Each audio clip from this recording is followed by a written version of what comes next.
আজকে আমরা কথা বলবো আমাদের মহাজনের চীন ভ্রমণ নিয়ে। তার আগে একটু আগেই মহাজনের সর্বশেষ মিথ্যার একটা উপাখ্যান শুনে আসলাম, দেখে আসলাম। উনি জাতির উদ্দেশ্যে ভাষণ দিয়েছে, সে ভাষণে কিছু কথা বলেছে। সব কথার উত্তর আমি এখন তো দিতে পারবো না, আমি এখন দিতে চাচ্ছি না। এটার জন্য হয়তো আমি 2 দিন পরে একটা প্রোগ্রাম করব, পয়েন্ট বাই পয়েন্ট আমি বলে দিব, অথবা আমি আশা করি আমাদের দলের পক্ষ থেকে টু দা পয়েন্টে প্রতিটা মিথ্যার সঠিক জবাবটা দল থেকে একটা ওয়েব পেজগুলিতে দিবে। আমি শুধু ওনার আজকের বক্তৃতার 2টা বিষয় আপনাদেরকে একটু স্মরণ করে দিতে চাই। একটা হচ্ছে যে উনি বলেছে যে পুরানো কথা নতুন করে বলা আর কি। তারপর আবার বলতে হচ্ছে যে শেখ হাসিনার সরকার অর্থনীতিকে লন্ডভন্ড ধ্বংস করে দিয়ে গেছে।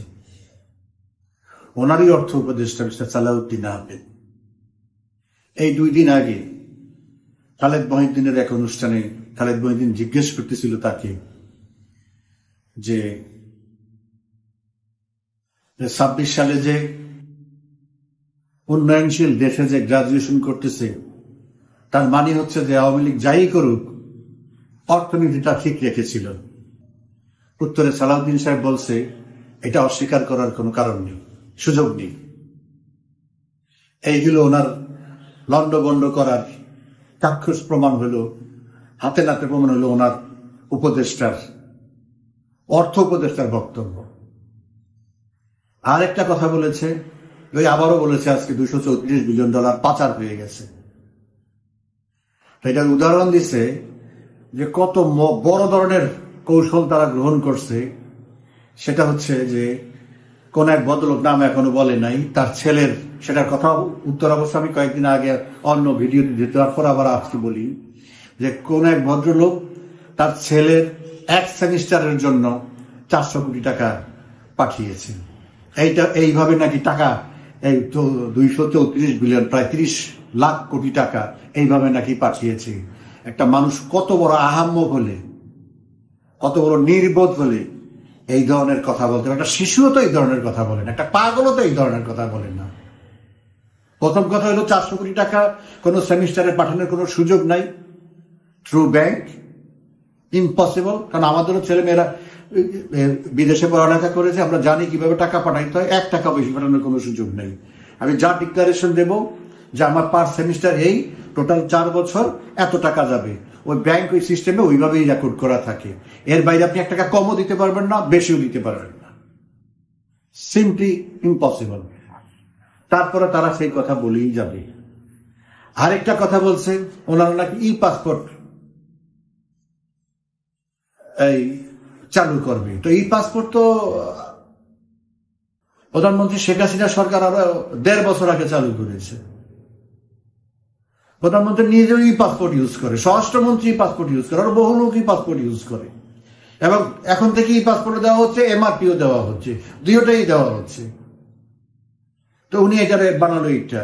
তারপর আবার বললো কি অফিসে মানে ফাইলিং এর সিস্টেম, এইসব ফাইলিং আরো 3 বছর আগের থেকে প্রধানমন্ত্রী শেখ হাসিনা বিদেশে গেলে ওখানে বসে ফাইল সাইন করে, এখান থেকে ইলেকট্রনিক সিস্টেমে ফাইল পাঠায় দেয়, ফাইল সাইন করে। এইসব ফালতু কথা উনি মানুষকে কি হাইকোর্ট বুঝাইতেছে আমি বুঝলাম না। তো আরো অনেক কথা আছে, সেগুলি বলে আমি সময় নষ্ট করতে চাচ্ছি না। বিষয়টা যেহেতু চীন উনি চলে যাচ্ছে কালকে, যার জন্য আমি আজকেই শেষ সময়, এই জন্য আজকে কথাটা ওনার ওই ব্যাপারটা একটু কথা বলার দরকার আছে, এই জন্য বলছি। এই বিষয়ে সুযোগ হলে আমি পরে বলবো, অথবা দলের থেকে পুঙ্খানুপুঙ্খ ভাবে এই মিথ্যা কি করার আছে, মিথ্যা কথা বললে তো উত্তর দিতেই হবে, তাই না? তো যাই হোক, তবে আরেকটা জিনিস আমি কারেকশন করছি। এতদিন আমি বলতাম যে 90 সালে 6,000 টাকা বেতনে চাকরি করে সেই লোক কিভাবে 60,000 কোটি টাকার মালিক হয়। আজকে সেটা কারেকশন করে বলতে চাচ্ছি যে নতুন যে তথ্য প্রমাণ আসতেছে তাতে দেখা যাচ্ছে উনি 1 লক্ষ কোটিরও বেশি টাকার মালিক হয়েছে।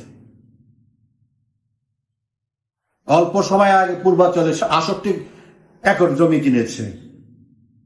এই উত্তরাতে আপনার এই 5 একর জমি কিনেছে, একদম ওয়াল ঘেরাও করা আছে, আরো অনেক আছে, এগুলি সময় সময় বলা যাবে।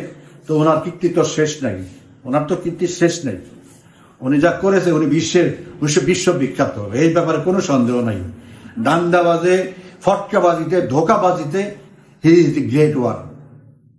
যাই হোক, উনি চীন যাচ্ছেন আগামীকালকে। তো চীন সরকার, এটা কোনো সরকারি সফর না।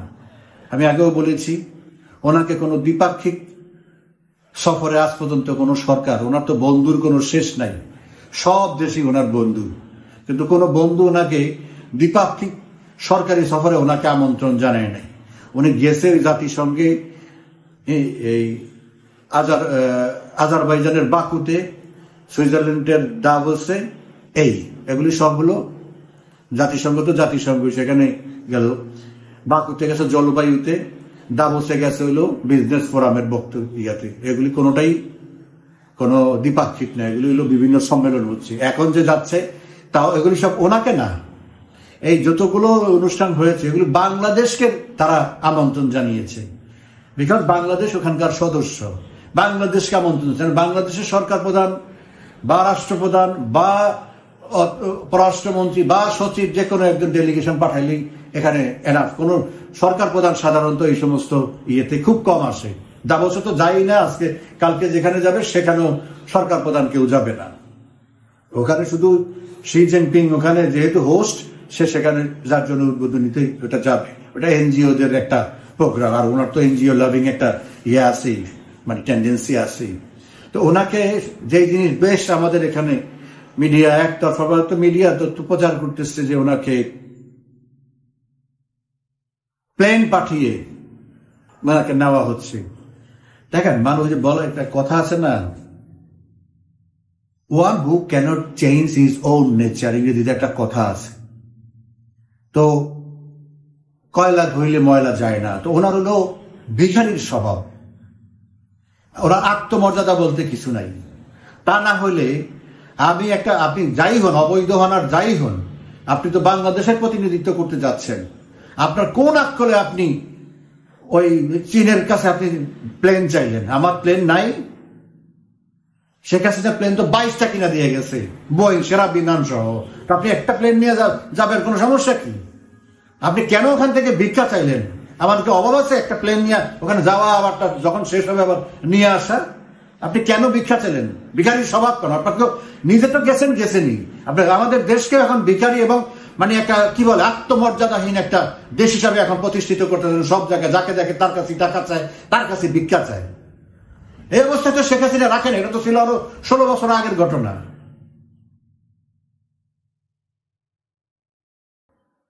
যদি আপনার সাথে এত প্রীতি থাকতো, আপনারা যদি এত খাতির করতো, এতই সম্মান করতো, তাহলে শি জিনপিং প্লেন পাঠাই দিত, তার পার্সোনাল প্লেন পাঠাই দিত।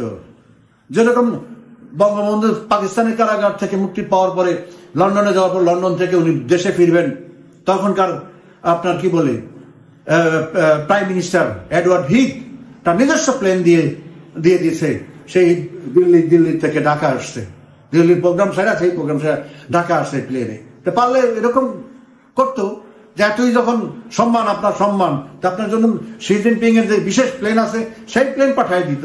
তাই বুঝতাম যে না, আপনার প্লেনে ওনার স্পেশাল প্লেন অনার, এটা তাকে মানে অনার করতে হবে। সেটা তো না, আপনারা তো ওই উবার থেকে প্লেন পাঠাই দিতেছে, ওই রেন্টা কারের মতো আপনাকে আরেক জায়গা থেকে প্লেন দিয়ে পাঠিয়ে দিতেছে, নিয়ে আপনার ওইটা নিয়ে যাবে। এইভাবে তো মানে দেশের আর কত, দেশের ভিতরেও গেছে, এখন বাইরে ধরছে আর কি, কিভাবে মানে সব শেষ ফিরে তারও যাবে তো যাবেও, মানে আমাদেরকে আচা হাতে নেওয়া হয়েছে এখন। তারপরে হলো যে আমাদের কাপড় চোপড়ও খুলবে আর কি, এরকম অবস্থার মধ্যে সে আমাদেরকে ফেলতেছে।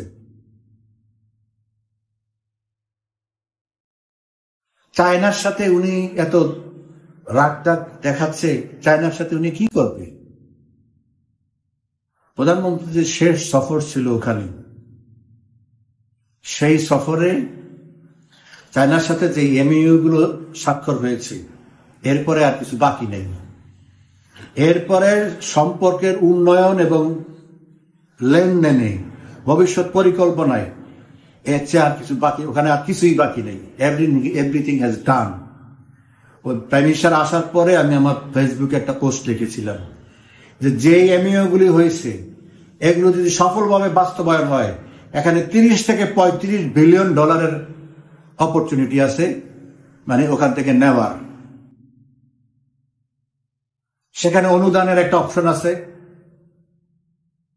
তারপরে নো ইন্টারেস্ট লোন আছে, লেস ইন্টারেস্ট লোন আছে, তারপর রেগুলার ইন্টারেস্টের লোন আছে, এবং সেটার কোনো লিমিট নেই। যত প্রজেক্ট দিবেন সব প্রজেক্টই তারা করবে। আপনি এখন কি আনবেন? আপনি যা আনতে চাইবেন তা ওই খাত থেকে। আপনি বলছেন যে মানে বিশাল কিছু করে ফেলবেন, আপনার সাথে বিশাল কিছু করবে না, পলিটিক্যাল কোনো এনগেজমেন্টে চায় না, এখানে যাবে না। আপনার তিস্তা নিয়ে লাফাইতেছেন। ইন্ডিয়া যদি বলে যে আমি এটা চাই না, আপনি যতই লাফান এটা করতে গেলে আপনি তো আর বিপদে পড়বেন না, আপনি তো ফুস। আপনার ফ্রান্সে বাড়ি কিনে ফেলেছেন, আপনি ওখানে 2-3 বিলিয়ন ডলার আপনি ওখানে ইনভেস্ট করছেন, আপনি ফুট করে ওখানে চলে যাবেন, কিন্তু 12টা তো আমাদের বাজে যাবেন।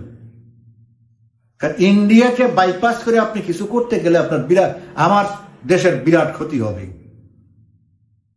ভালো, কিন্তু যখন খারাপ হবে আপনি ভালো করে জানেন যে ইন্ডিয়া খারাপ করলে কি খারাপ করতে পারে, তো এই বিপদে আপনি ফালাবেন আপনার কেরামতি দেখানোর জন্য। চায়না তো চায় যে আপনি এরকম একটা বিপদে পড়ুন।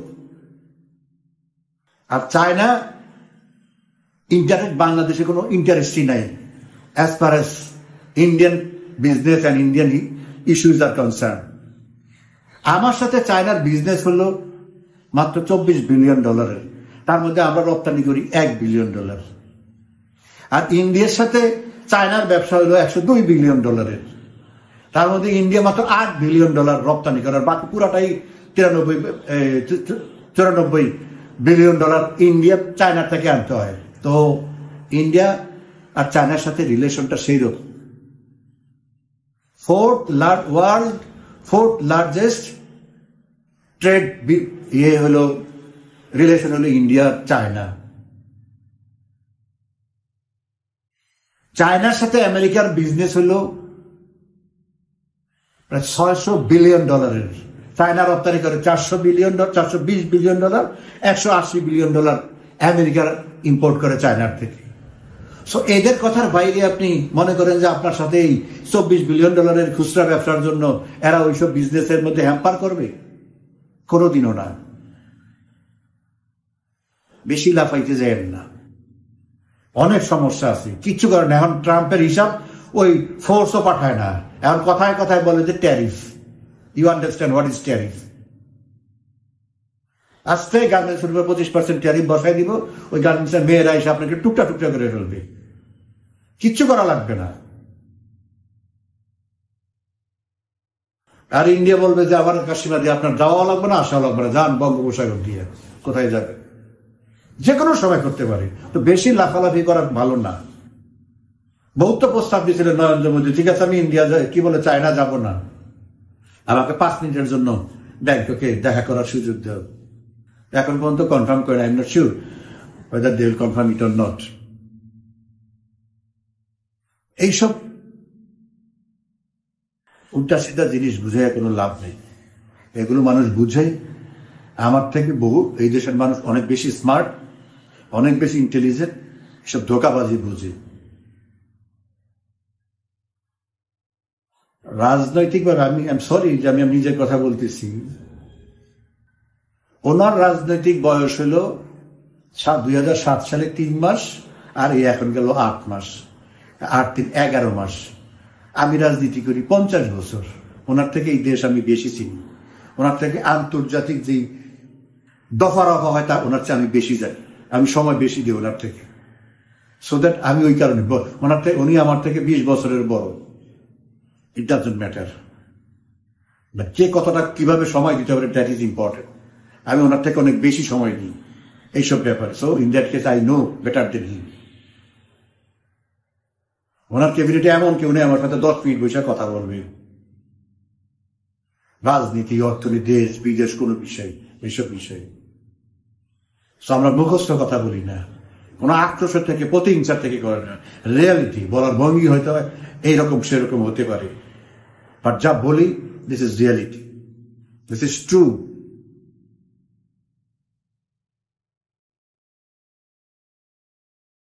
আজকেও বলছে ওনার বক্তৃতায় যে উনি ভুটান থেকে নেপাল থেকে জলবিদ্যুৎ আনবে। কিভাবে আনবেন আপনি? ভুটান থেকে নেপাল থেকে, হ্যাঁ, আপনার আনতে হবে ইন্ডিয়ার উপর দিয়ে। তা আপনি ইন্ডিয়ার সাথে খোসাখুসি করবেন আর ইন্ডিয়ার উপর দিয়ে আপনি বিদ্যুৎ আনবেন, এগুলি মানুষের বুঝায়।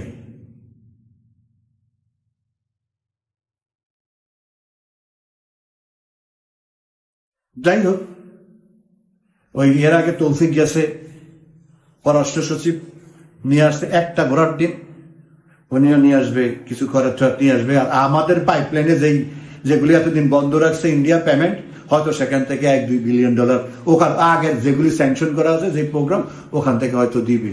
তাও ওনার কোনো লাভ হবে না, কারণ উনি তো ওই পর্যন্ত নাই। ওগুলি আস্তে আস্তে আরো 6 মাস 7 মাস 1 বছর 2 বছর যাবে, সেই সময় তো ওনার নেই, ওনার তো আয়ু শেষ। ভারতের প্রাইম মিনিস্টারের সাথে চায়নার প্রেসিডেন্টের সাথে এই বছরে 3 বার দেখা হবে। ব্রিক্সের শীর্ষ বৈঠক, G20 শীর্ষ বৈঠক নভেম্বরে, ব্রিক্সের বৈঠক হলো জুলাইতে, ডিসেম্বরে হইল SCOর China cooperation organisation, Shanghai cooperation organisation SCO, সেখানে ইন্ডিয়া এবং চায়না, রাশিয়া, এরা সবাই ওখানে member. It's a very powerful organisation. তো তারা ওখানে মিটিং করবে। India and China become so close, তারা তাদের সেই অতীত শেষ হয়ে গেছে। তো ইন্ডিয়াকে আপনি শো করবেন আমি চায়নার সাথে খাতির করব, এইসব ইন্ডিয়া কেয়ার করে না, এসব পাত্তাও দেয় না। ইন্ডিয়া জানে দৌড় কত, ওই চায়নার থেকে অস্ত্র আনবেন, অস্ত্র আমরাও আনছি চায়নার থেকে। ইন্ডিয়া হয়তো অখুশি হয়েছে, কিন্তু প্রধানমন্ত্রী শেখ হাসিনা থেকে চায়নার থেকে সাবমেরিন আনছে, ওইটা আমাদের ফোর্সেস গোলের মধ্যেই আছে। কি কি আনতে, ওর বাইরে আপনি যেতে পারবেন না। শেখ হাসিনা যেটা সেট করে দিয়ে গেছে ওখান থেকে ওইভাবেই করতে হবে। আপনি এখন মুখের জোরে আর মিডিয়া সেটার জোরে বলবেন আমি করতেছি, যেই কয়দিন আছে এগুলি সবই উনি করে দিয়ে গেছে, সব ওখান থেকেই করতে হবে। ওনার চালানো গাড়ি আপনি ঠিক মতো চালাইতে পারতেছেন না। আর দেশের অর্থনীতি বা যে সমস্ত কথা বলছি, এটা নিয়ে আমি একটা প্রোগ্রাম করব, because I am interested to talk about that, because আমি এটা নিয়ে সময় দিয়ে করি। এই পরিস্থিতির কারণে অর্থনীতি, আমি তো সবসময় আমার ফেসবুকে প্রতি শুক্রবারে অর্থনীতির উপর একটা লেখা লিখতাম, আর প্রতি শনিবারে আন্তর্জাতিক বিষয়াশয় নিয়ে একটা লেখা লিখতাম। আগামী এই ইউনুস বসার পর তো সব উলটপালট হয়ে গেল, তারপর তো লেখা হয় না, সুযোগও হয় না। যাই হোক, অর্থনীতির উপরে ওনার যে অর্থনীতি মানে মিথ্যাচার করছে, সেটার উপরে দেখি 2-1 দিনের মধ্যে একটা প্রোগ্রাম করব। শেষ কথা হচ্ছে যে মানুষকে ধোঁকা দেওয়ার জন্যে, দেশকে ছোট করার জন্যে, দেশের মান মর্যাদা বুলুণ্ঠিত করার জন্য যা যা করার দরকার সব তিনি করে যাচ্ছে। আল্লাহ যে কবে এর থেকে মুক্ত করবে এই 18 কোটি মানুষকে, বাংলাদেশ এটা সম্মানিত অবস্থানে শেখ হাসিনা নিয়ে আসছিলেন, সেটাকে আজকে কোথায় নিয়ে গেছে? সর্বদিকে ঝুঁকি।